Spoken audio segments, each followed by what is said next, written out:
I'm Colin. And I'm Megan. And this is Pet Sitter Confessional, an open and honest discussion about life as a pet sitter.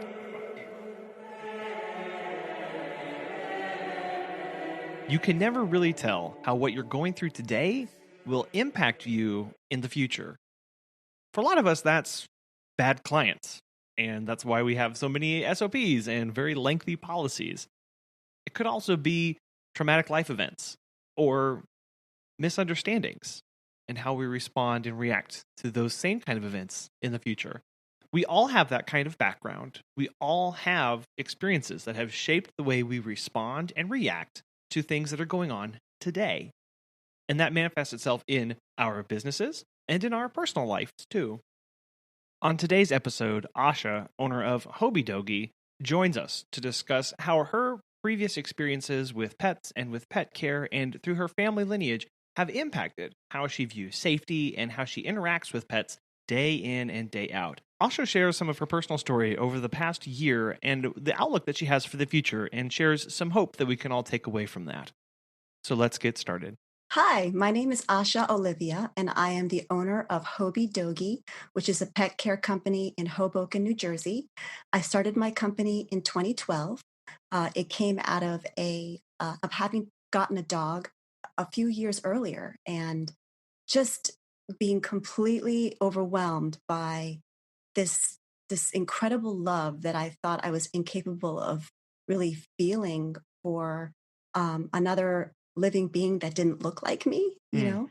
And it hit me really hard. And at that point, we were in the middle of the economic recession, and I'd gotten my pup during that time. And when I had the opportunity to go back to corporate America, I kind of evaluated my options and said, I just really love this too much, to go back. Yeah. It just everything about being with dogs and being in the great outdoors, it just spoke to me from such a primal level that the idea of starting my business didn't come from the perspective of I want to start a business. It came from the perspective of I couldn't imagine myself doing anything else in life. Right. So that is how Hoby Dogy was born. And I was curious about the name and how it came about, but it comes from you being in Hoboken, New Jersey. So I think that's a really cool tie-in. That's so funny that you say that because not a lot of people get the name. Okay. And they ask me, what is that? Does that mean like you're hobo or what? I was like, no, Hoboken. And it actually came about because my husband, who was then my fiance, asked me to come up with a really funny name. Mm-hmm. And we were just playing back and forth. And he said, I challenge you to come up with a name that's funnier than Fuzzy Butts, which is it's a grooming company in Hoboken. And I just love the name. I still believe to this day that like nothing can top the name Fuzzy Butts, but I tried really hard in Hoby Dogy. But I think you can't say Hoby Dogy and be like in a bad mood, Yeah, no, you can't say it while frowning. It's kind of like you can't sit in a hammock while being angry. Like you just, Hoby Dogy just, that smiles, yeah. Yeah, totally. I want to do, I've always dreamed about doing like a live, like being on the street video and having like a microphone and asking people to say the name. And see how many people in Hoboken can actually say it. So yeah. It's amazing that you got it the first time. Oh, well, that's awesome. Yeah, I love that name. I love stories like that of how you come up with names because that's one of the first things that you really have to stretch your creative muscles whenever you start your business of like, okay, I love what I'm doing or I see this vision. What on earth do I call this? And so hearing that your husband kind of had the little challenge for you, and I say you succeeded. You did it. That was I like it. Thank you so much. And speaking of my husband, we have kind of an interesting background of how we met. We actually met in Church Square Dog Park in 2010. And he was walking his friend's dog, his roommate's dog. Her name was Jazzy.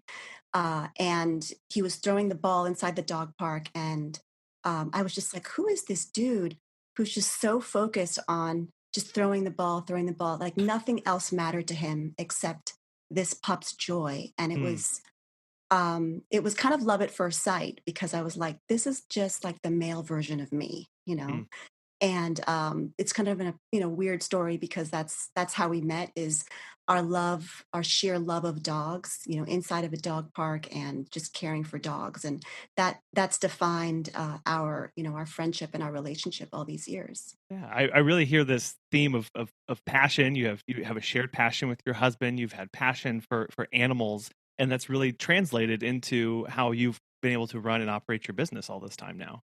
Yeah, completely. I mean, it goes even further back than that. My grandmother was a huge dog lover, and she was a vegetarian. She was from India, and we have a picture of her. That's a family heirloom of her in 1960, of her sitting on this chair in India in an all white sari, and which a sari is like a dress that women wear in India. And she has her dog sitting at her feet, right on her feet, and her dog's name is Punu, which means lover boy in in I guess Hindi or in Punjabi. And that picture was always such a strong influence for me.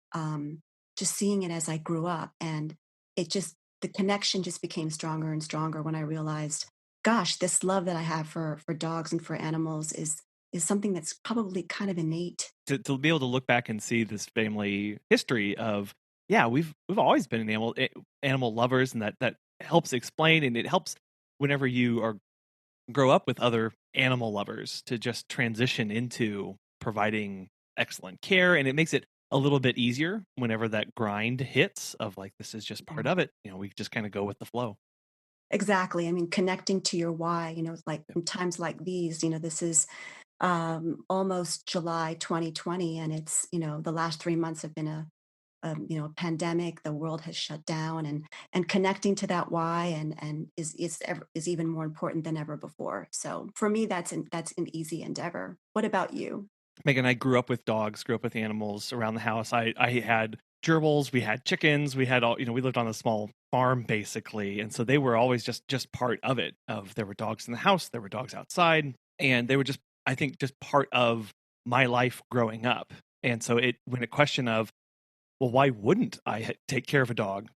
Well, I couldn't come up with anything, right? It was just, no, Yeah, that's just what you do, right? You take care of it and you love them and you really enjoy it. completely. And Megan background was the same way. She grew up with dachshunds and with a variety of dogs, and they just always viewed them as family members. And so when we looked into starting, it was, oh, we can grow our family, right? We can have more family members and Very and cool. enjoy it too. Yeah, that's how I see it as well. So I am curious about what kind of services you offer. Well, we are a weekday dog walking company as well as puppy care company.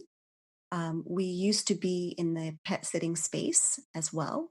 Um, and over the years, we've evolved to be, just a weekday, dog walking and puppy care company, because we felt like that was where we could add the most value. We were finding that 99% of our families were weekday commuters into New York City or into in different parts of Connecticut and New Jersey.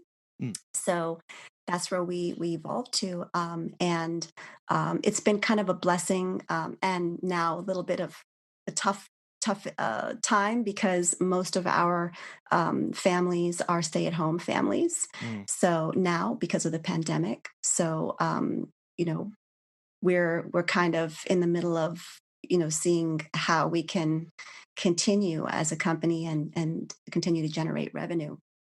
Have you had a lot of interest expressed from clients of wanting services but not being able to, or what has that balance been like for you? Yeah, it's been a crazy journey. I mean, since March 13th, 2020, when basically the world fell apart. I think it was March 13th. It was Friday the 13th. That was when our business dropped by 95%. Mm. And that was a time in New York City where we were the center of the coronavirus pandemic. Hoboken is right across the river from the city of New York. I can see the city skyline, the Manhattan skyline, from my living room window. So it was just kapow, all of a sudden everybody was staying indoors. Since then, we've been able to keep going, and the clients that have been with us have been incredibly loyal and have first, I think, came out of a sense of loyalty where we want to support small business, we want to support local business. We Hoby Dogy team has been with us, for a long time, and we don't want to let them go now, or we want to keep the sense of community. But I think now it's more. I really need to work, but I need to be on my Zoom calls, and I'm having trouble, balancing everything. So I think the families that are with us now, we've gained some clients since then. They're more stay at home work from home families that really just need help. Well, I think that probably was a little underestimated going into it, of people going, well, they'll just be home all day with their dogs, and my services are just not needed at all. But as you mentioned, people went, okay, we need a little bit of a break, and I need the dog to have less energy so that we can be happier, or So, we can be doing things. So that is good to hear that the clients recognize that too. And were you communicating to them about that need, or how did you kind of stay in front of them and stay on their brain? yeah, I mean, I just wanted to be there as a resource and as a friend. There was never any marketing campaign as to, you should keep us on, or we wrote a really heartfelt blog post about how we were going to try to stay open, through the worst of times, through the darkest of times. But it was just more um, staying present. We sent out care packages to all of our families with it was kind of funny actually. It included dog cookies, but it also included a tiny little plastic tequila bottle full of Oh. tequila that said open in case of emergency. There's a little tag. Yeah, just to kind of keep it real for people, Yeah. like we're all human, and this is just it's a really intense time, and we would love to have you back. We don't expect you to be back, right away, or maybe not for a while, but hey, we're thinking about you. We're all going through a tough time, and if you need to open this tequila bottle, please do. To just Yeah. emergency supplies, Right. Yeah. Well, so well, as you said, it humanized it. It allowed completely. you to just say, like, look, I get it, you get it. Let's stop beating around the bush on this. Yeah. This is not fun for anybody. This is bad. And Yeah. we're still here, and we want to be helpful and let you know that we're caring about you, that we're thinking about you. And that's it. Mhm. Like, there's no ask, nothing, as you said, no big marketing campaign, anything like that. It was just, hey, we're all in this together. And that's I feel like that's probably one of the most used phrase of 2020. We're all in this together. But Completely. Yeah. but, And but now more than ever. Now yeah, more than ever before. yeah, yeah, yes, it just keeps on, keeps on ringing more and more true, for sure. Yeah, and I think families really appreciated that, that we were just saying, "Hey, we're still here, and we're not going anywhere," and I think that really taps into the first part of what we were talking about in the beginning, which is, connecting to your why. Why are you really doing this? It's to serve others, and in the way that they need to be served.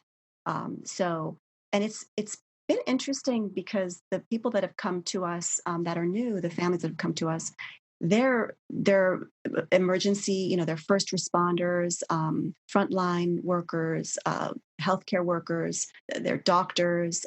We have people that are in the National Guard.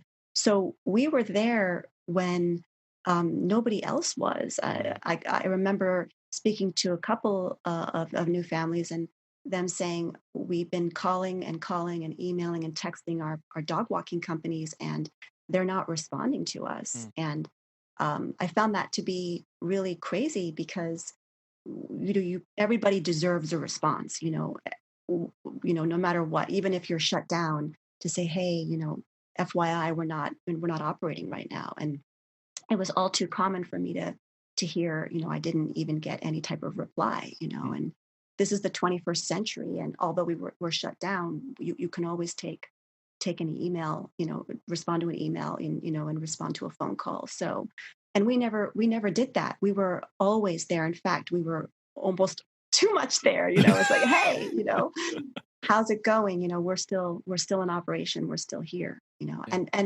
and also at the same time being incredibly safe, Yeah. and thinking through what our processes and our protocol would be for the families that, were going to be with us. Yeah, it really was kind of these two trajectories that you could have taken of when it hit, close down and disappear and wait. And for whatever reasons, they decided to do that. You may never know, or Yeah.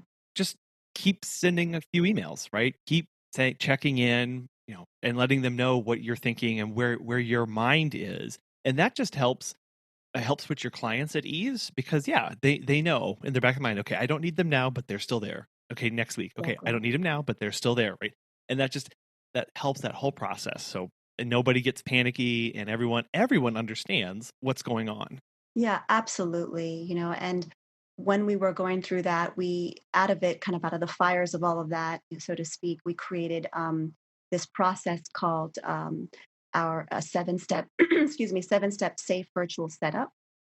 And uh, we just wanted to be able to serve families in a way that was, number one, safe for our families. How does one onboard families, in the middle of a global pandemic, and also to keep our team and our family and ourselves safe.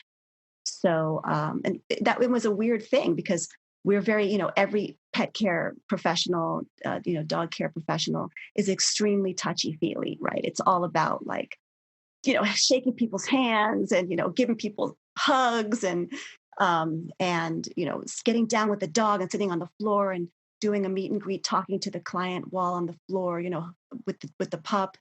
And so it was a real, it was weird to have to do that. But I think, in the end, it was good for us to create a protocol or an onboarding practice that was going to address what was going on, that's going on right now. Sure. And could you walk us through what those 7 steps are and kind of what the thought process was behind them? Yeah, absolutely. Well, right now there are 7 steps. I mean, as we move forward and hopefully we things calm down a little bit, we can take away some of those steps. And what we do is we preface it with new clients or new families by saying, "Hey, look, we realize this is a little bit of extra upfront work, which isn't typical because I know you just want to onboard and be done with it. But I think that the families that come to us are the ones who recognize, hey, we're known for safety in our community. Mm. That's the number one thing that we're known for. And so they appreciate that we're more buttoned up on doing, these types of checks even before they start with us. So the first step is just simply a phone call, getting started. Um, and then we have them register as well. We also do a choice of a virtual meet and greet or an in-home or face-to-face meet and greet, observing CDC protocol, which is obviously 6 feet of distance, masks, hand sanitizing, all of the things that we've heard so often over the last, 90 days. And then we do an equipment safety check where we ask the client to take a really short video of their pup in their harness of choice or their equipment of choice. And we like to see it on video so that we can check that the harness is indeed secure at the 6 points, what we call it a 6 point safety tug, 6 points of the body, which is the back, the chest, each of the sides, down the belly, and across the belly. We've just found over the years that those 6 points are the most critical points in seeing if a piece of equipment is secure. We also ask clients to take a photo of their dog's leash because we are super careful about making sure that leashes are no more than 4 feet in length. Mm. And that's to keep the dogs close to us because we're living in a big city environment. And then lastly, we ask the client to take a picture of their dog's ID tag and make sure that it's attached to the collar and not the harness. So once the client has those pieces of media, which is just super quick to do, and it's safety for them, peace of mind for them as well. Then they upload it to a Dropbox folder and we check it. The next step is an enclosure safety check, where we ask the client to take a picture of their pup in their enclosure if their pup is indeed enclosed or their dog is indeed enclosed. So we ask for them to back up and for them to take kind of like all four corners of the enclosure so that we can check it. And that's to see, how is the enclosure set up? Is it a gate that's, in between to, the kitchen counter and the wall? Is the pup inside of a kitchen, inside of a hallway, inside of a crate? And we just like to see, how is it set up so that we can check if there's any there could be any, places where a pup could get out. There are some crates that are one latch crates where sometimes pups can actually get out of one latch crates because they can just nudge their nose right across, and we've seen it on video. Yeah. And then we ask them to upload that photo again to the same Dropbox folder. Super easy to do.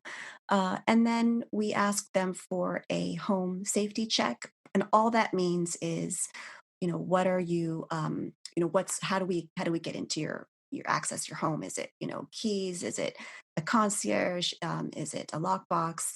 So we take care of all of that up front. And then the last part of it is a health safety prep. So in the health safety prep, we ask them to think through where are they going to be putting their sanitation supplies for us to make sure that we sanitize any surface that we touch. So they can have a 70% isopropyl alcohol spray bottle. They can just put some isopropyl alcohol into a spray bottle and leave it for us at the front entrance. Or they can create baby wipes and add some isopropyl alcohol to that. And then just also think through, where they're putting their pup when we come. So if they're still working from home, to make sure that maybe their pup is at the front entrance around the time that we're coming to take them out. So that we're not kind of running all over the apartment trying to harness them up, or potentially having them meet us at the door so that we're taking them right from the door. Right. And then the last part of the health safety prep is really continuously asking themselves certain health questions. Have you had a fever or cough or any flu-like symptoms in the last 14 days? Have you come across anybody that may have had those symptoms in the last 14 days? So we really are setting people up for really thinking through their own safety measures during this tough time, to keep themselves safe and to keep us safe. So it's a little bit of prep work, and it's not so simple as, hey, let me register now and, come over to our home. But in the end, it's going to make them so much safer in the end. And I think that we're probably, if I'm not mistaken, the only company in Hoboken that is doing that, is thinking so thoroughly through all of that. Yeah, I was going to say, of a 7-step process, 4 of those are about safety and health. You get the phone call, register, the virtual meet and greet out of the way, and then there's these 4 steps. It's all about safety for the pet, safety for you, safety for the client, and everybody's health. I love that so much because it really does speak to all of this forethought and this concern, not just for your health, but for the clients and the pet safety as well.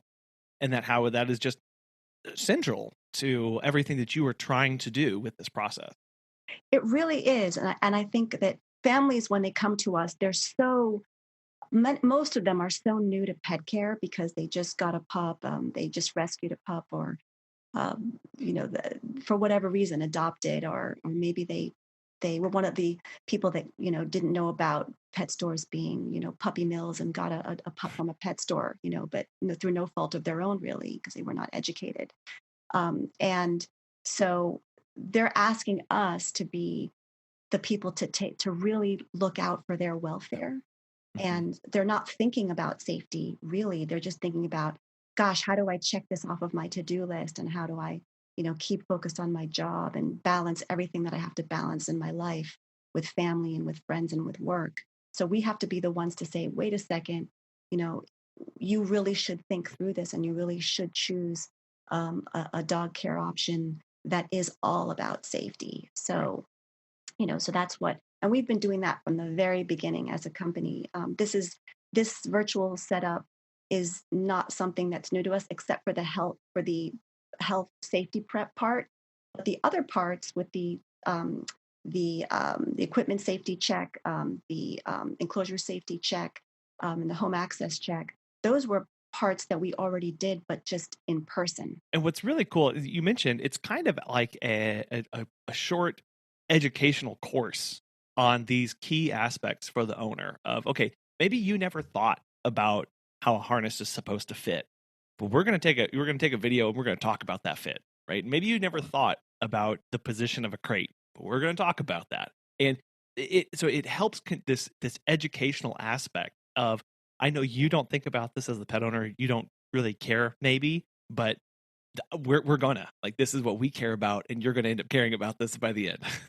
Absolutely. And I think, our Google reviews talk about that too. And all over our Google reviews, it's like Asha is so much about safety. The Hoby Dogy team is safety, safety, safety. Yeah. Just all over our reviews, because people really are taken aback at first. They're like, whoa, and then they're like, wow, you really did think about the fact that the ID tag should really be on that collar and not on the harness, because if a pup ever gets out of a harness, you cannot ID that dog immediately, Right. if they get away from you. Luckily, thank you, I'm just so grateful that we've never had that kind of a problem.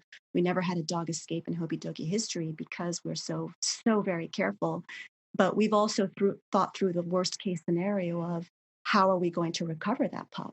Well, we're going to recover that pup because that ID tag is going to be on that collar. Yeah. Where do you think that level of detail and concern for safety comes from? I'm so glad that you asked me that question, because I was thinking through that question too as I was going through the years, and I'm like, why am I such a safety nerd? When really nobody else is as concerned as I am. And it's because I lost a dog when, through no fault of our own. My parents were traveling around the world. They had just recently retired. And we sent our family pup to stay with a cousin of ours.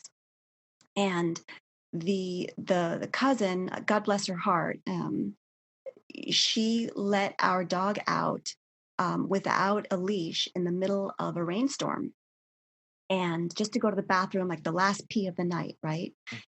And the dog, our pup, Trevor, his name was, he got scared with a flash of lightning or maybe some thunder, and he ran across the street at that very second. He just kind of got disoriented, and a car came, and he was killed. Oh, So that was probably the most devastating, one of the most devastating experiences of our lives, because you have this absolutely innocent creature who is depending upon the good judgment of the people around them to keep them safe, right. and that impacted me so much, and it was kind of unconscious, but now that I'm going back and thinking about why we're such safety nerds and safety geeks at Hoby Dogy, I think it's because of that reason, is that I never want a family to have to go through what we went through. Never. Right. Yeah, you're right. It shakes you to your core, and Right. it forces you to start thinking of all of those little aspects, just as you have done and continue to do, of how, if I don't want that to happen, what are the steps that I need to have in place to prevent that? And that goes all the way back to step 0 of just having a conversation about it, right? And then building on that. And I'm sure sometimes it may be like, oh, is this all worth it? What's going on? This is a lot of work, especially for a client going, I don't understand all this. Well, they'll Yes, understand. They'll understand it real fast. That one time their fur child gets out and they don't come back, right? It's like, exactly. that's what we don't want. You never want that to happen, ever, ever, ever. That's what drives me. That's what keeps me awake at night, thinking through all of these processes, is that I don't want that phone call. I don't want to have to make that phone call, and we haven't had to make it, and and it just, and now that phrase, now more than ever before, it just keeps popping up. But honestly, couple that with the dangers of pup care in the first place, and all the handling that you're doing with pups, really energetic pups, that the innate built-in danger that comes with that, and handling, 100 dogs a day of doing all of that. Now, on top of that, the concerns on COVID. And so it was just a natural extension for me to create this setup so that we could think through all of the rest of it too. Yeah. Well, and you mentioned if you're doing that many dogs a day, it's not that you just have to get it right one time. You have to get it Yeah, right 100 times a day, times however many days you're going to have those dogs under your care, and doing it repeatedly. And so getting them written down, well laid out, and roping in the clients too, because you can't do that all by yourself.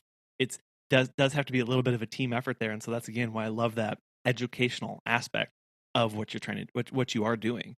exactly. And I think clients, when I send them an email and I say, well, the harness is a little bit slack, make sure to be sure to take a look at that tonight, and tighten it up in these specific places. I think they kind of shake their heads and they're like, "There goes Asha again," asking us to make sure it's extra snug. I always say snug as a bug in a rug, Right. but I think that they in the end really appreciate and know that I have my finger on the pulse of every single client. And in our database, in our just our background files that we keep is what the name of the harness that they have. And I always ask that. And I research the name of that harness because I want to know, does it have any built-in defects?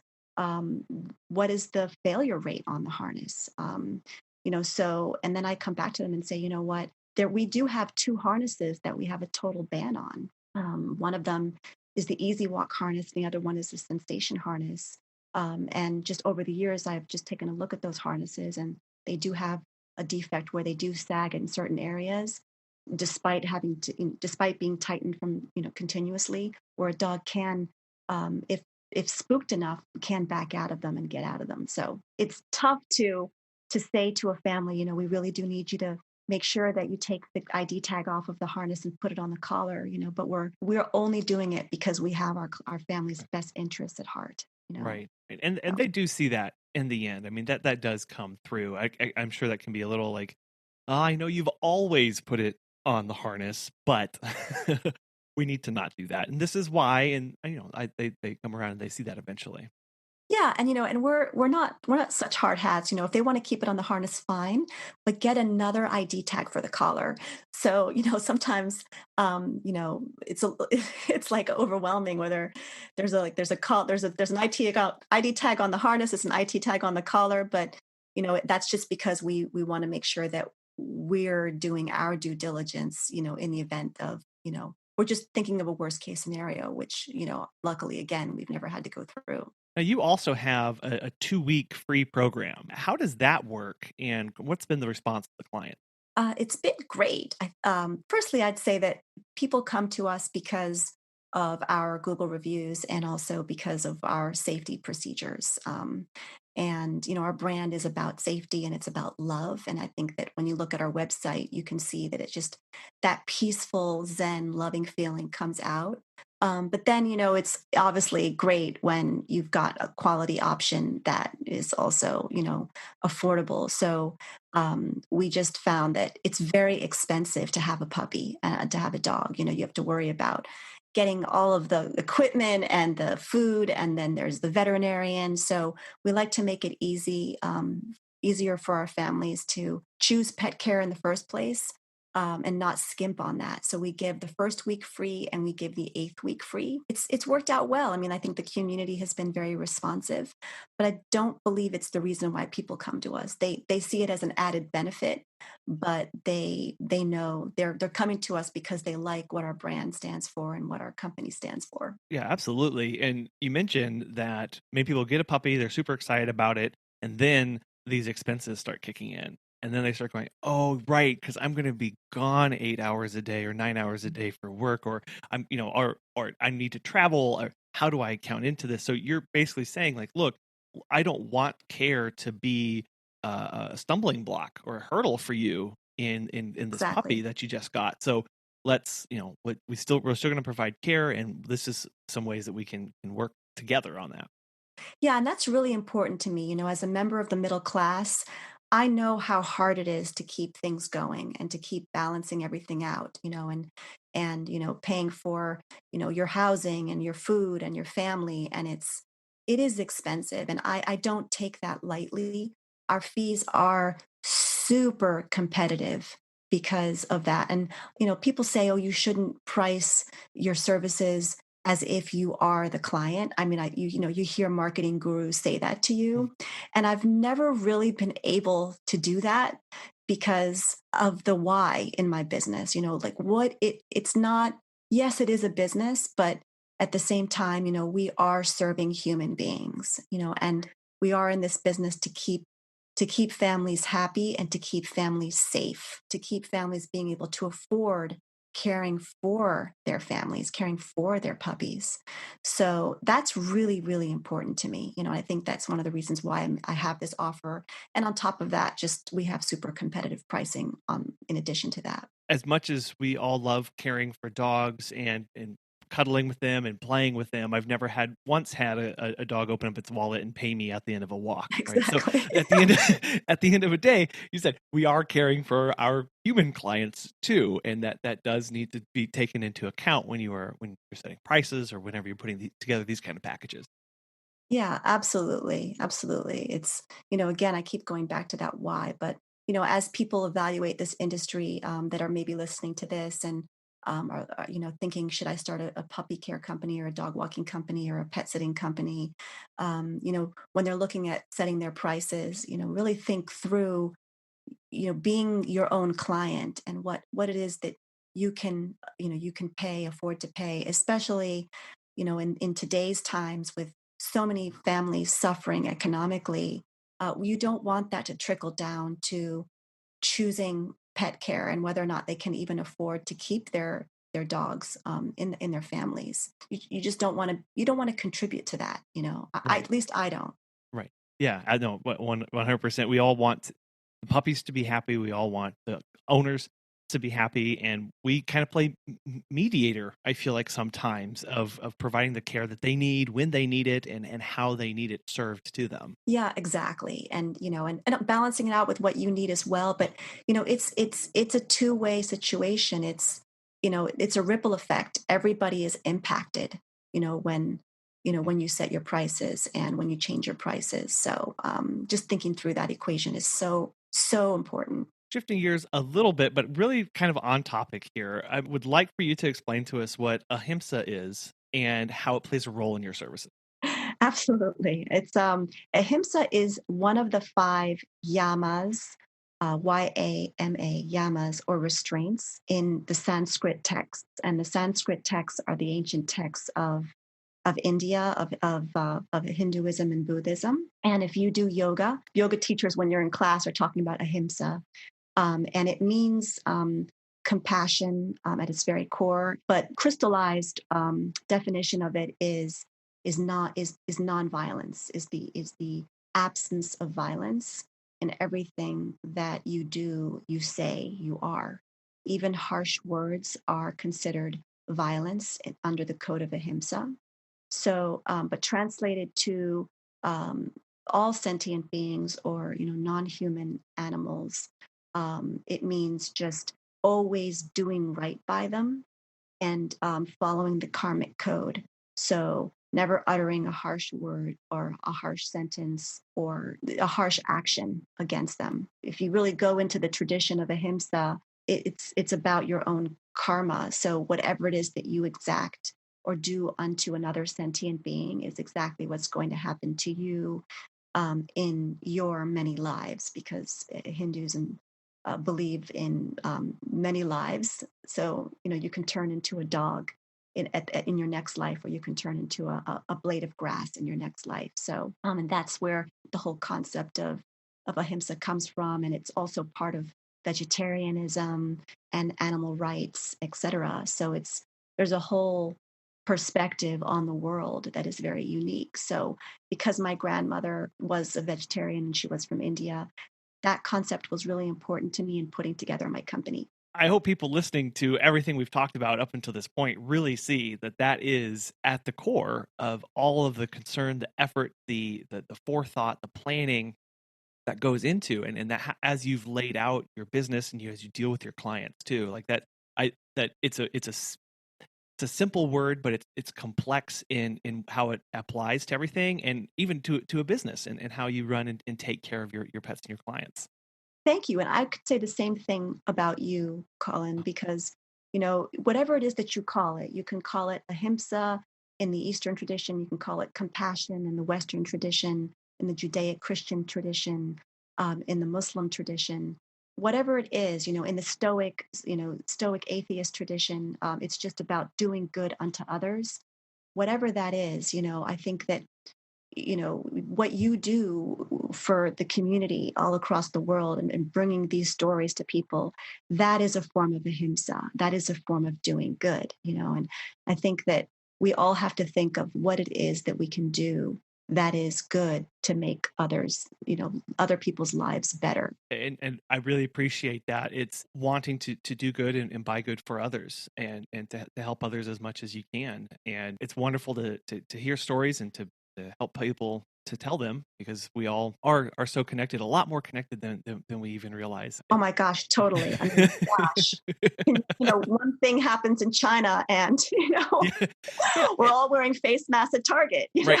Well, and yeah, that's a very real world example of something that was true even before then, but this just really Yeah. laid that bare as to how much connection we all have, whether it's globally or maybe even within your own community. Of maybe I didn't know that these people were doing this, or that we all did have these same struggles, but this really just kind of said, "Yep, we're all here. Right? This is all together." Exactly. And isn't it ironic that it came through animals? Isn't it Right. ironic, tying it all back to the issue of sentient beings and compassion and nonviolence and ahimsa, that this all sprung because of the mistreatment of animals? Yeah. And, that point is not lost on me. It shouldn't be lost on anybody that's listening today, is really that karmic sequence.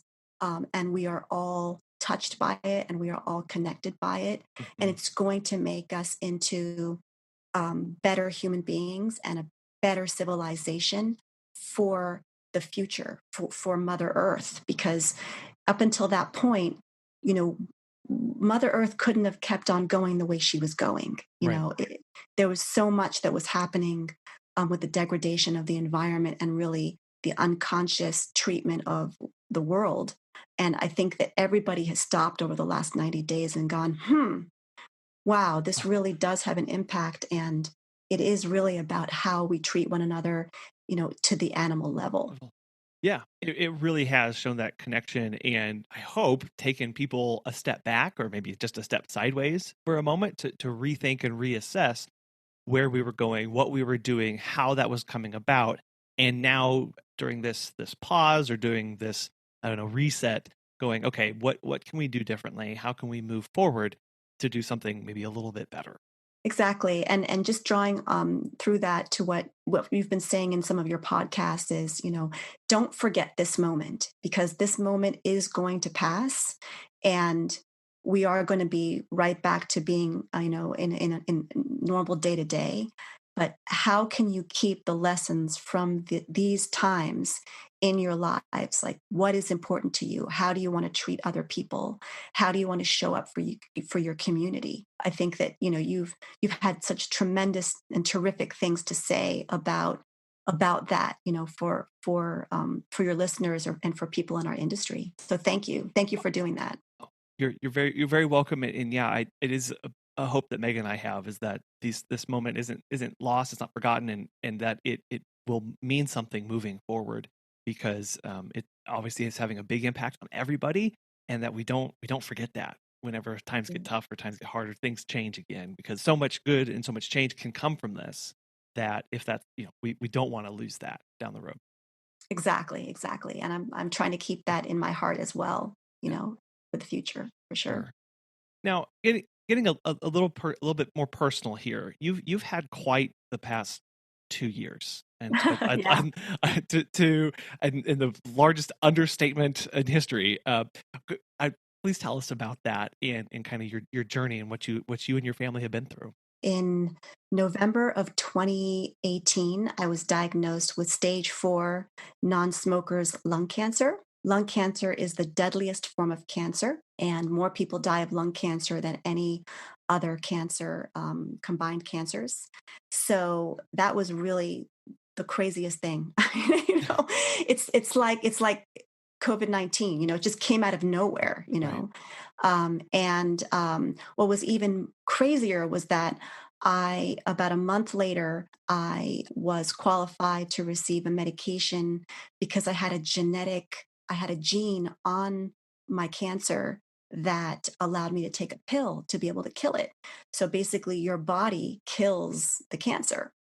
It activates your T cells to be able to find the cancer. And so within a month, I had like a 3 to 6 month window. Like basically, you've got 3 to 6 months to live, and then all of a sudden, you live with that, and you're thinking, okay, what am I going to do? I obviously didn't share it with anyone because I wanted to really, because I'm a fighter, and I never want to be a burden to people around me or to my community, friends and family. And then about a month later, I got the fantastic news, which is not common actually to get that kind of news, So since then, I am currently cancer negative and cancer free, and it's an absolutely wild story, an absolute blessing. And I guess what I've taken from it is that I am it can happen to anybody, you know and so I think we should all be grateful, that we are healthy and happy, and to not have that lost on people, because it can be taken from you at any moment.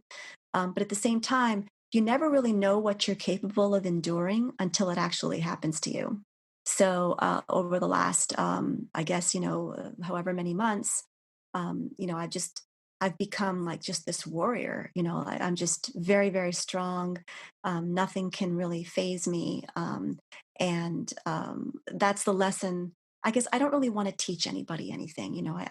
I guess that is my story that I want to share with people, because I want people to and your listeners to hear that, it could be the darkest of times right now. You could be, on unemployment and face, 95% loss in your business. Could be going through some really, really rough patches in your relationships, in every aspect of your life. But you just have to remember that you know what you're capable of. You know that you can keep on going, and that you can make it through, and survive. Yeah, I know you started your business in the middle of a global recession, survived stage 4 cancer, and now Yeah. you're staring at COVID and everything coming on here. I think fighter is definitely an understatement in how you've approached and how you've handled everything. 100%. And everyone's a fighter, Yeah.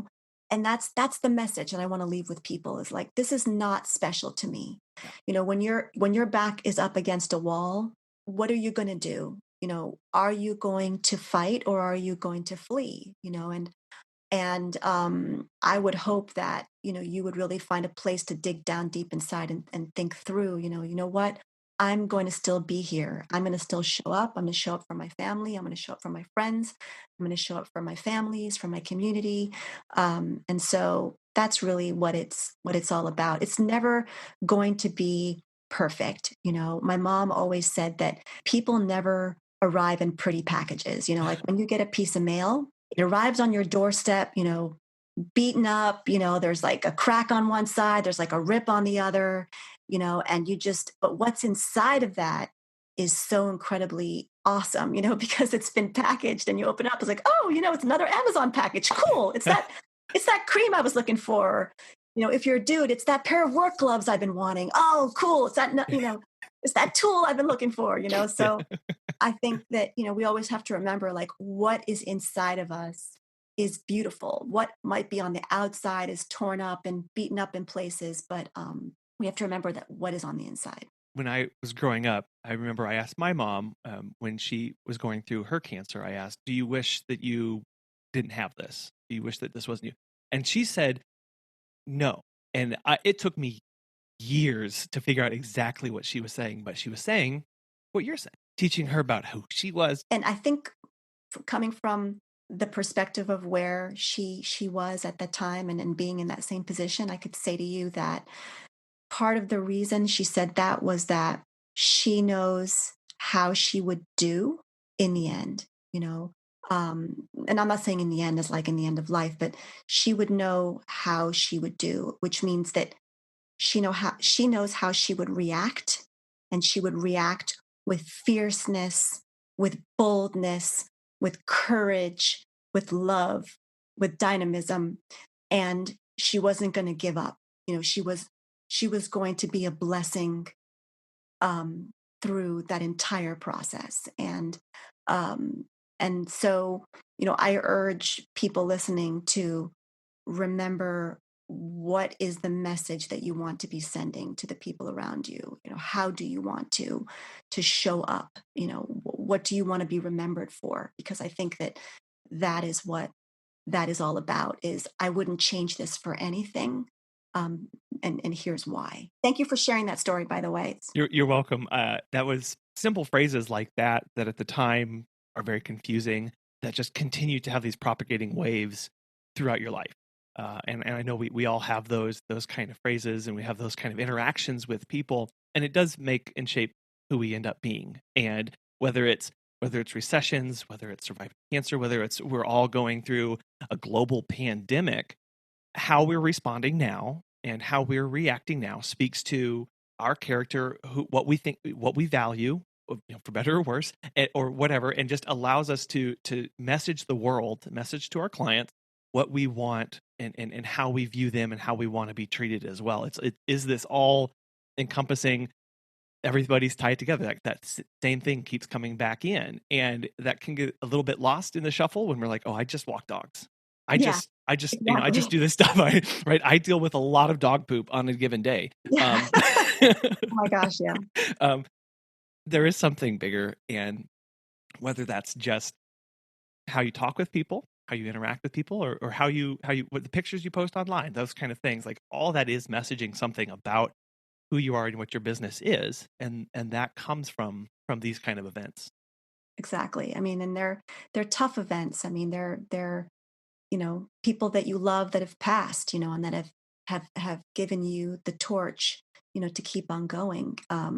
Terrible illnesses that people go through, terrible loss of income that people go through, so it is all connected, and it is quite yogic in the end. That force that energy that pervades, the world, and what you can't see is just as important as what you can see. Absolutely, absolutely, and it is something that we're all a part of, and that should be uplifting when we're going through hard time. Yeah, and I hope that it is. I know we've talked about some really tough things today and some sad things, but it is. I wouldn't change it for anything. It taught me who I am. I mean, I've been through some really hard things before, but this experience has really shown me who I am as an individual, and that I'm fierce. I knew that I was fierce because I was working so hard for families every single day, and I've always been such a hard worker in whatever job that I had in my life. Um, but I never once gave up. I never once told our families, look, I'm sick and I'm in the hospital. We never stopped our operations. We kept on going, and we showed up every single day, and always with the same amount of safety in mind, and love in mind, and just thoroughness and attention to detail. So I never let it impact me ever, or our families. Asha, I really appreciate you coming on today and sharing your story of hope and passion and fierceness with us all. And I do hope that we can look to this time and what we're all experiencing, and find that veracity, and find that willingness to fight, to move forward. And thank you so much for sharing your message today. If people want to get connected and follow along, and reach out, how best can they do that? Sure, absolutely. I'm glad to talk to anybody that would like to hear my story, if even from just a medical perspective. If they've got somebody in their family that's going through this type of cancer, please don't hesitate to reach out to me. I have a lot of information and a lot of knowledge about this particular subject. And secondly, if anybody wants to talk through their safety procedures for their company and have me give them a personal walkthrough of our 7-step safe virtual setup, I'm very, very happy to do that as well. As a friend, free of charge, just as one professional to another in our industry. My email is hello, HELLO, at hobydogy.com. That's HOB as in boy, YDOGY.com. Our 1-800 number is 877-797-DOGS. Just reach out however way. Get on our website. Yeah, and I'll have links to your website and to your email in the show notes for this, so people can just do one-click access to you too. Yeah, absolutely. I'm glad to talk to people. It's my honor. Well, Asha, again, thank you so much for coming on, and we want to bring you back on again and catch up with you and see how everything's going and cover some more stuff more in depth. Thank you so much for having me, Colin. It's been a pleasure, and I look forward to continue listening to all of your many dialogues with people across the world. Thank you very much. Take care. Don't lose track of these moments. These moments are really important to you as an individual, to your business. It may not seem like that at the time. And these moments really do they're not a lot of fun.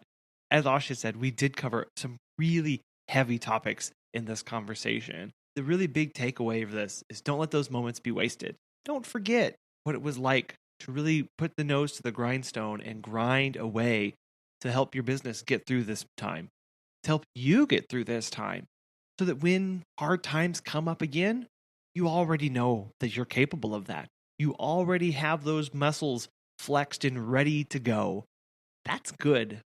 That's good when we think of the long-term view of things that we're going through right now. So if you would like to talk to somebody, reach out to Asha. Her contact information, like I said, will be in the show notes. Or you could reach out to Megan and I at feedback@PetSitterConfessional.com or on any of the social media platforms, Pet Sitter Confessional. In the end, just remember, you are a whole lot more fierce than you could ever possibly imagine.